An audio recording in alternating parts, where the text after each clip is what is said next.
Postavlja se pitanje nije li logično da je zajedničko ishodište obje ove grupe, srednjoameričke i afričke, negdje na sredini puta, u sredini Atlantika. Pošto idemo hiljade i hiljade godina unatrag, približavamo se dobu koje znamo kao kraj zadnjeg ledenog doba i potapanje velikog otoka koji se nalazio u sredini Atlantskog okeana. Na ovaj način dosta smo se realno približili postojanju izgubljenog kontinenta kojega mnogi nazivaju Atlantidom.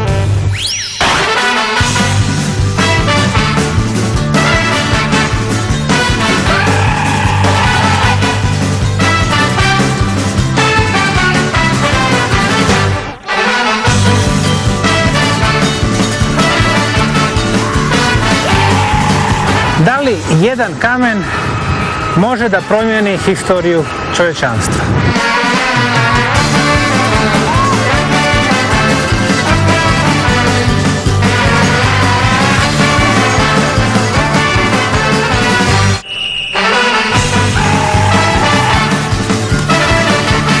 Ovaj kameni blok iza mene ruši u parapan sad modernu arheologiju i historiju.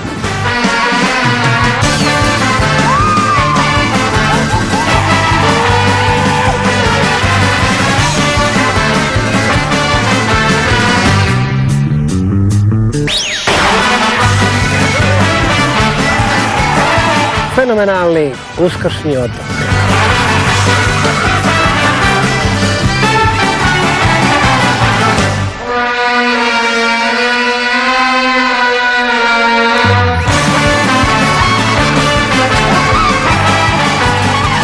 Legendarni Machu Picchu.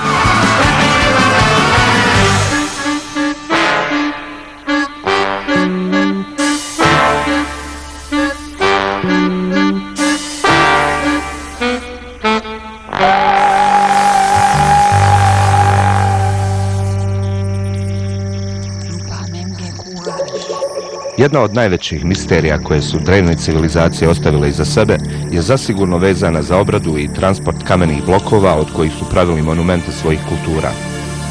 Nerijetko su ovi stari narodi u svoje građevine poput piramida, observatorija ili hramova ugrađivali kamene blokove teške preko 100 tona. U mnogim slučajevima ovi megaliti su prebacivani iz kamenoloma stotinama kilometara dalekim od mjesta gradnje na način o kojem današnja nauka ne zna ništa.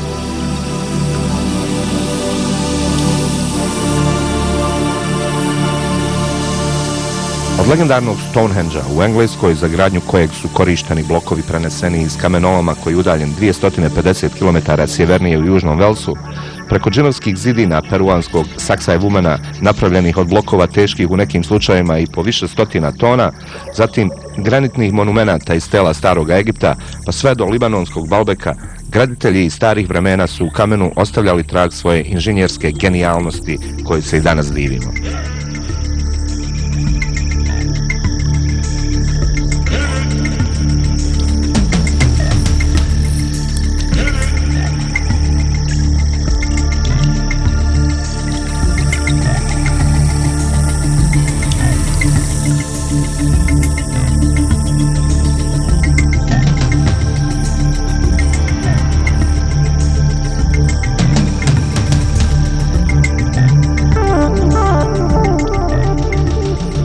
Nalazim se na ruinama veličanstvenog Jupiterovog hrama u Baalbeku, istočnom Libanu.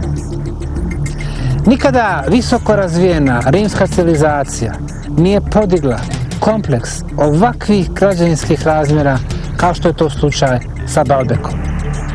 Posvetili su ga bogu Jupiteru, onom koji je predsjedavao svim drugim bogovima.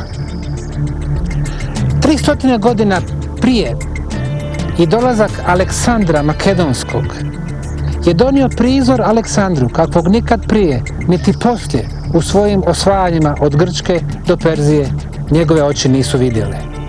Ogromne zidine, kiklopskih dimenzija, prosto neshvatljivo kako je neko mogao stotine i stotine tona da prevlači i ugrađuje u zidine koje su, usput budi rečeno, postavljene u pravcu istog-zapad.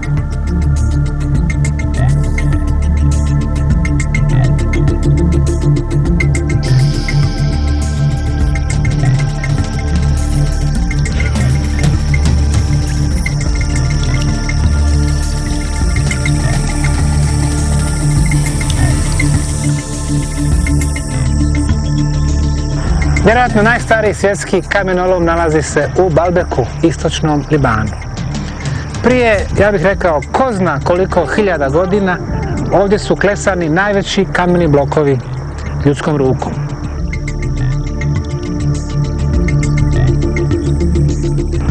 Najimpresivniji od svih za mene je ovaj kameni blok koji se nalazi u libanskom Baalbeku. Dugačak je 21 metar. Težina mu je gotovo nezamislivih 1200 tona. Smatra se nedovršenim jer nikada nije pokrenut iz ovog kamenoloma. 1 kilometar odavde nalazi se ogroman hram kojeg su radile nekoliko civilizacija. Ona prva iza sebe je ostavila ugrađene blokove od 850 do 1000 tona.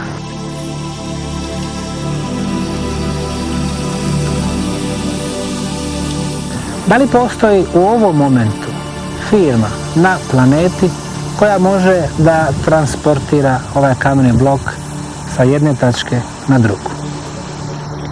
Dvije najveće firme koje imaju građevinsku operativu su američka korporacija Bechtel te inženjersko odjeljenje građevinske operative američke vojske. Niti jedna, niti druga nemaju u svom posjedu opremu koja može da pomakne ovoliki teret. I ne samo to.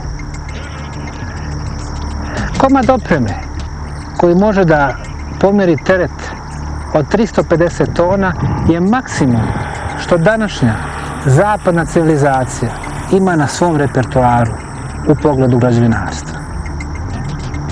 Zapravo, riječ je o opremi koja je fiksna. Ona iz mjesta pomjera teret samo u rangu od nekoliko desetina metara. Svaki pokušaj da se sa tom opremom izađe na autoput doveo bi do potpunog uništenja autoputa uslijed tereta same mašine. Prema tome, zapadna civilizacija na početku 21. stoljeća može da pomjeri teret samo koji je 3 puta manji od težine ovog kamenog bloka.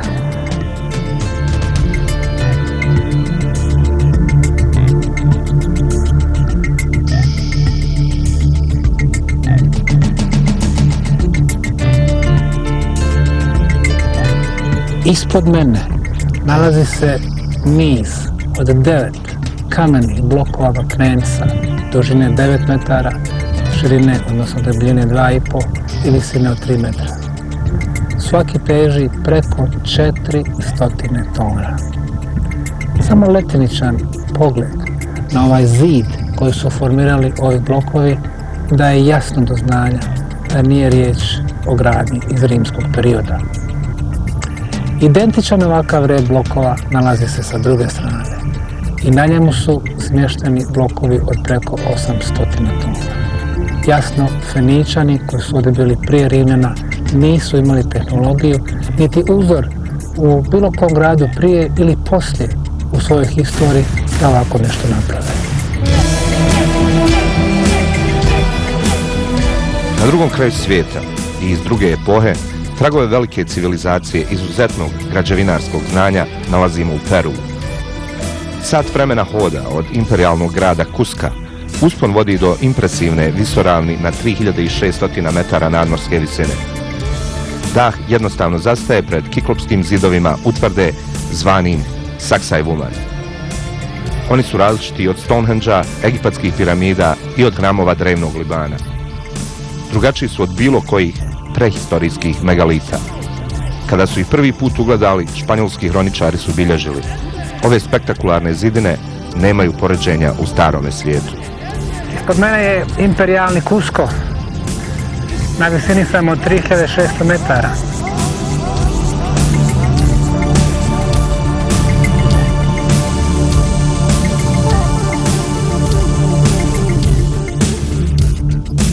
Sve ono što Španjolci u svojim osvajanjima nisu mogli razumjeti ili što je predstavljao dokaz superiornosti u odnosu na njihovo društvo, oni su pred sobom nemilosrdno uništavali.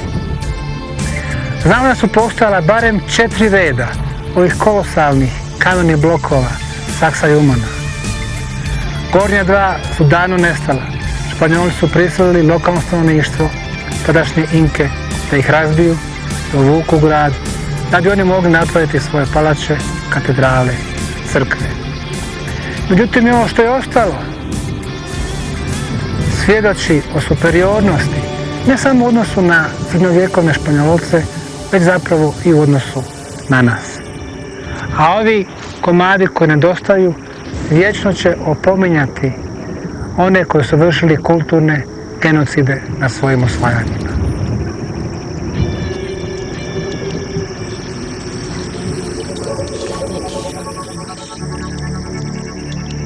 Pokušavajući ipak objasniti izgradnju ovih zidova, arheolozi govore o 30.000 radnika neprestano angažovanih preko 60 godina. Godinu završetka zidina smještaju u 1508. 25 godina prije dolaska Španjolaca. Prema hroničaru Garcilasu de la Vegi, koji je rođen 1534. godine i koji je odrastao u Cuscu, u njegovo doba niko nije znao ko je izradio Saksaj Vuman.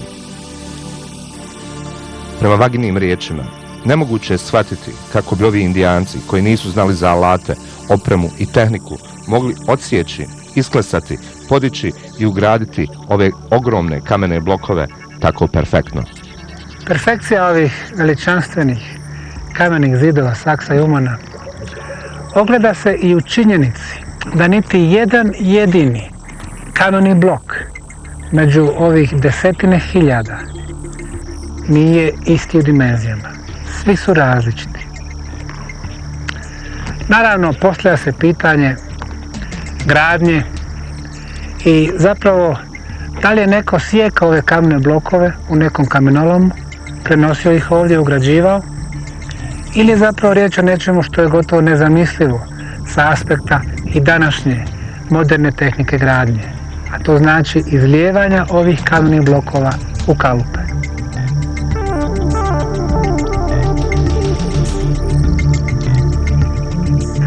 Ovaj kameni blok iza mene ruši u parapančad modernu arheologiju i historiju.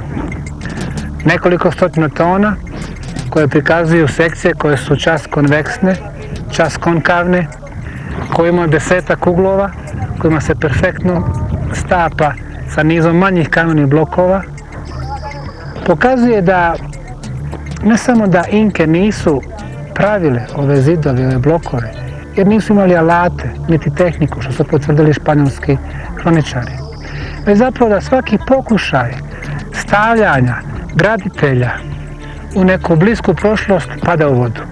Niti su Inke imale ta znanja, niti nekoliko kultura prije njih. Ovakvi detalji koji su tražili gradnju kamenih blokova sa većim brojem uglova, sa današnjeg aspekta nemaju nikakvog smisla. Građevinarstvo moderne civilizacije ovo bi smatralo preskupim i gotovo nemoguće za izvesti i ugraditi. Ali sa aspekta originalnih graditelja prije toliko hiljada godina ovo je itekako imalo smisla. Ovo su trusna područja i bilo je potrebno napraviti hramove na otvorenom koje će prokositi vremenu i zemljotresima.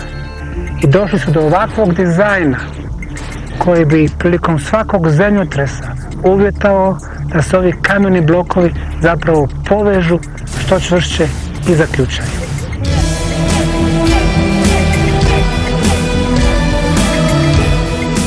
Nedaleko od Saksaj Vumena, na nešto većoj nadmorskoj visini, nalazi se još jedno graditeljsko čudo starih andskih naroda.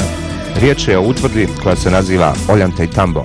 Više od 200 stepenica vode do vrha kompleksa. Urubamba rijeka iza mene, Sveta dolina, istočni Peru. Generacijama i civilizacijama ova dolina je bila od posebnog značaja za civilizacije koje su živjeli ovdje.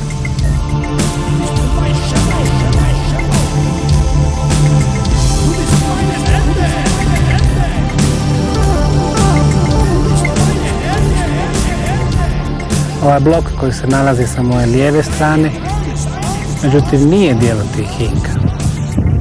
Ovo je jedan od divnih ilustracija koje pokazuju razvijene civilizacije koje se nalaze na prostoru koje su kasnije naselile između ostalog i Inke. Ono što odmah upada u oči, to je izvanredno lijepo obrađen ovaj blok sa preciznim ravnim površinama i sa dva utora koja su tako sjajno obrađena, jer ako se bavi mašinskim radom zna da je zapravo ovo jedan od najteže oblikovanih sekcija, upravo dobiti ovakav oblik sa konkavnim, konveksnim sekcijama.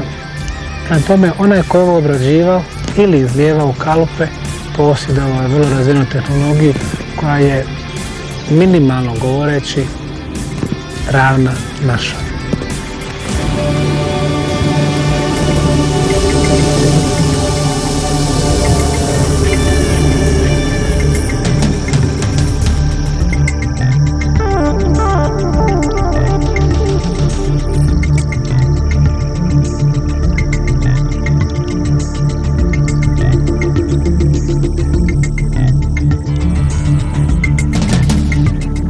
Ovo što vidimo ovdje su sjajni blokovi od riolita. Riolit je vulkanski kamen roze boje po čvrstoći jednak granitu, dakle izuzetno čvrst. Ovih 6 blokova tvori, kako arheolozi kažu, nedovršeni zid. Ovi blokovi su teški između 80 i 100 tona. Ovakva struktura kamena, riolita, ne nalazi se nigdje unaokolo 150 km. Najbliže nalazište je u Boliviji. Postavlja se pitanje ko je imao tehnologiju, alate i opremu da obradi ove kamene blokove na ovako perfektan, laserski precizan način, zatim da ih prenese na 2500 metra nadmorske visine bez ikakvih prilaznih puteva, te da ih ugradi jedan do drugog. Oni perfektno odgovaraju i pašu jedan drugom. Očigledno ovdje je riječ o misterioznom civilizaciji, vrlo naprednoj, koja pripada dalekoj prošlosti.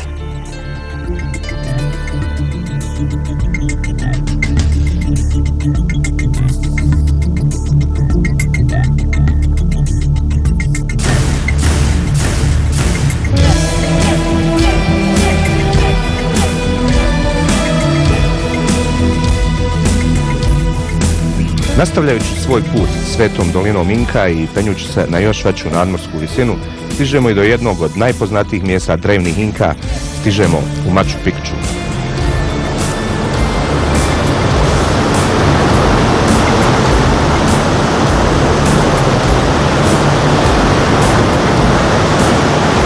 Nekoliko kilometara nizvodno ova moćna rijeka prolazi pored podnožja sjajnog Machu Picchua i nastavlja dalje prema Amazonu.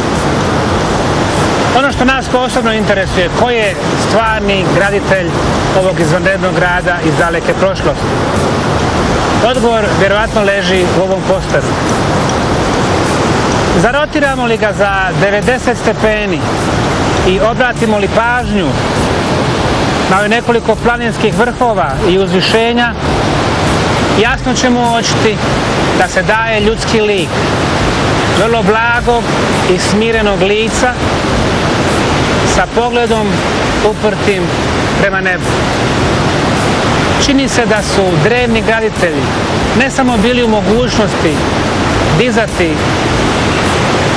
kamene blokove teške desetine i stotine tona ili ih izlivati u kalupe, već praktično dotjerivati kompletne planinske predjele, ostavljajući nam poruke za one koji znaju čitati u kamenu. Ova izvanredna utvrda, piše Sprague de Camp 1946. godine u svojoj knjizi Citadele misterije, nema znanog imena. Nijedan od španjolskih hroničara je ne pominje. Postala je poznata kao Machu Picchu prema imenu višeg od 2 planinska vrha iznad njega. Većina nižih zidova su od masivnih kiklopskih blokova, dok su viši dijelovi građeni od manjih kamenja.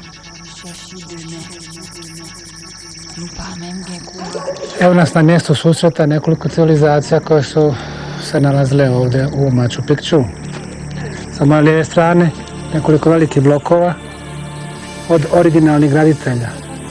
Sa moje desne strane perfektna gradnja, nama već poznata, sa kamenim blokovima sa više uglova.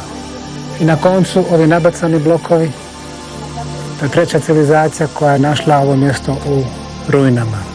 U atlasu drevne arheologije Machu Picchu se opisuje više kao selo ili manji gradić nego izgubljeni grad kako je postao poznat u literaturi, ali je bio planiran i izgrađen pod paskom profesionalnih arhitekata Inka. Ova poligonalna kamena gradnja je karakteristična za kasni period Inka. Kameni blokovi teški desetine tona, perfektno uklopljeni jedan u drugi. Ovaj stil gradnja je poznat iz bolivijskog Tihonaka. Ovaj kameni blok očigledno izliven u jednom komadu u kalupu.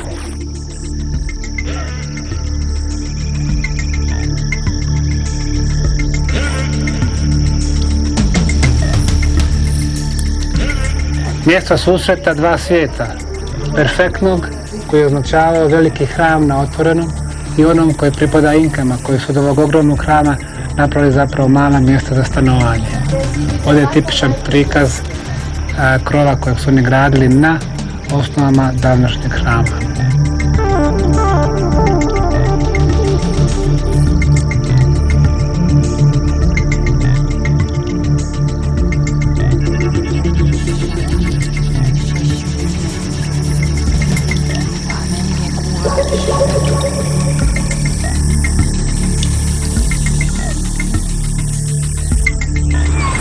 Da li jedan kamen može da promijeni historiju čovječanstva?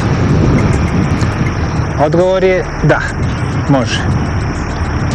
Upravo na ovom kamenom bloku u Baalbeku 1200 tona predstavlja nešto što bi arheolozi koji znaju za njegovo postojanje mogli da je nazovu anomalijom. I zbilja u svakoj naučnoj disciplini anomalije postoje. Međutim, u našem slučaju, konac 20. i početak 21. stoljeća donio je toliki broj takozvanih anomalija u arheologiji da se traži kompletno preispitivanje ljudske historije. Uobičajene predodžbe o linearnom razvoju čovječanstva te njenim počecima prije 7000 godina ne samo da su dovedeni u pitanje, već su pokazani kao pogrešni pogledi na razvoj ljudskih društava. Gdje god da smo kroz ovaj serijal krenuli, naišli smo na mnoštvo pitanja i zapravo odgovora koji nisu dovoljni, a koji se nalaze u okviru moderne arheologije i historije. Pođemo li od Uskršnjeg otoka, preko Perua, Meksika, Kostarike, Bolivije, preko zapadne Europe, sjeverne Afrike i evo sada Libana, mi jednostavno osjećamo da okvir koji nudi moderna arheologija je preuzak. On se mora proširiti, on mora pasti i ustupiti mjesto modernijim teorijama koji će naći na prave odgovore, ovaj put istinite. Šta se zbivalo u dalekoj prošlosti čovječanstva? Osnovni zaključak je da se ljudska civilizacija nije kretala linearno, niti je započela prije 7000 godina u Sumeru i Babilonu. Starost razvijenih ljudskih društava je mnogo veća.